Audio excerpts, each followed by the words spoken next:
Liquor కేసులో arrest అయిన MLC కవిత CBI కస్టడీలో విచారణ ఎదుర్కొంటున్నారు. మద్యం కేసుకు సంబంధించి మొదటి రోజు సిబిఐ అధికారులు కవితకు పలు ప్రశ్నలు సంధించారు. శరత్ చంద్రారెడ్డి, కవిత మధ్య జరిగిన బ్యాంక్ లావాదేవీలపై సిబిఐ ప్రశ్నించింది. అయితే వీటి గురించి తనకు ఏమీ తెలియదని కవిత తెలిపింది. తాను ఎవరి దగ్గర నుంచి డబ్బులు తీసుకోలేదని సిబిఐకు తెలిపారు కవిత. అయితే తమ వద్ద కాల్ రికార్డ్స్, వాట్సాప్ చాటింగ్లు ఉన్నాయంటూ కవితను పలు కోణాల్లో ప్రశ్నించారు సిబిఐ అధికారులు.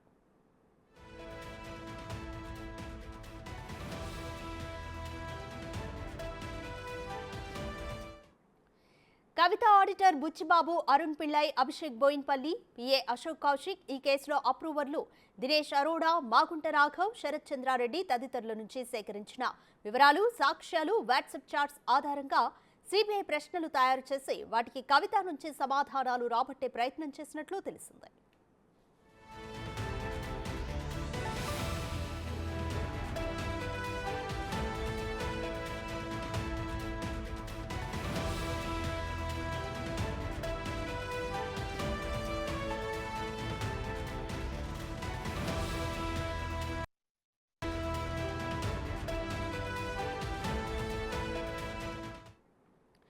మోర్ డీటెయిల్స్ మా ప్రతినిధి శివ అందిస్తారు. శివ, సిబిఐ విచారణలో కవిత ఎటువంటి ప్రశ్నలు ఎదుర్కొన్నారు?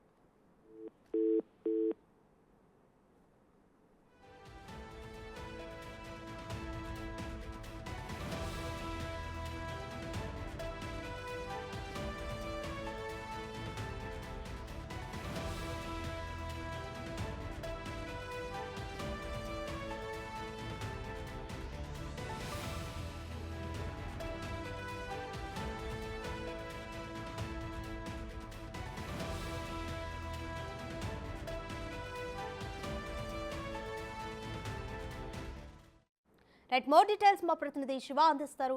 శివ, సిబిఐ విచారణలో కవితపై ఎటువంటి ప్రశ్నలు కురిపించారు?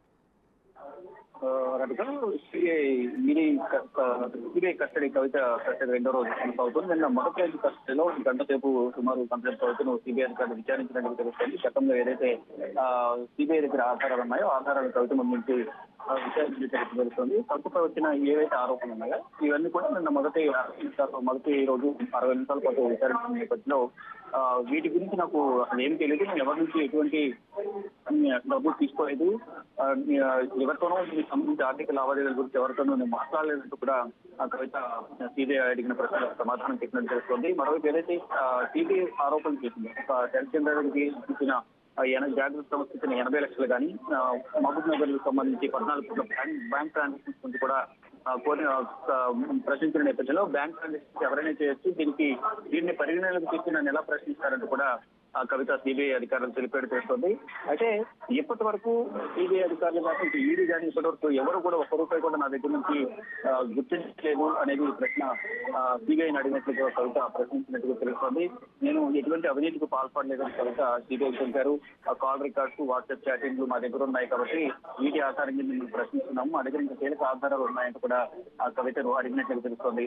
అవన్నీ మ్యానిపులేటెడ్ అంటూ కవిత సిబిఐ అధికారులు అడిగిన ప్రశ్నలకు సమాధానంగా వారు అడిగిన ప్రతి ప్రశ్నకు కూడా ధీటుగా సమాధానం ఇస్తూ ఏదైతే మ్యానిపులేటెడ్ ఆకారాలు తీసుకొచ్చి నన్ను ప్రశ్నిస్తున్నారు, ఇవన్నీ కూడా నిరాధారమైన ఆరోపణలు అంటూ కూడా కవిత తీసుకుని ఈ రోజు రెండో రోజు కూడా ఉదయం 10 గంటలకు విచారణ ప్రారంభమైంది. సాయంత్రం 5 గంటల వరకు కూడా విచారణ జరగబోతుంది. ఇక ఈ రోజు విచారణ ముగిసిన తర్వాత సాయంత్రం 6 గంటల నుంచి 7 గంటల మధ్యలో కేటీఆర్ కవితను సిబిఐ కస్టడీలో ఉన్న కవితను కలవబోతున్నారు. ఇక కేటీఆర్ తో పాటు న్యాయవాది మోహిత్ రావు, అలాగే అనిల్ కూడా కలవబోతున్నారు. నిన్న ఈ రోజు విచారణ ఏ విధంగా జరిగిందనే దానిపై కూడా న్యాయవాది మోహిత్ రావుతో ఇటు భర్త అనిల్, సోదరుడు కేటీఆర్ తో కూడా చర్చించే అవకాశాలు కనిపిస్తున్నాయి. థాంక్యూ శివ.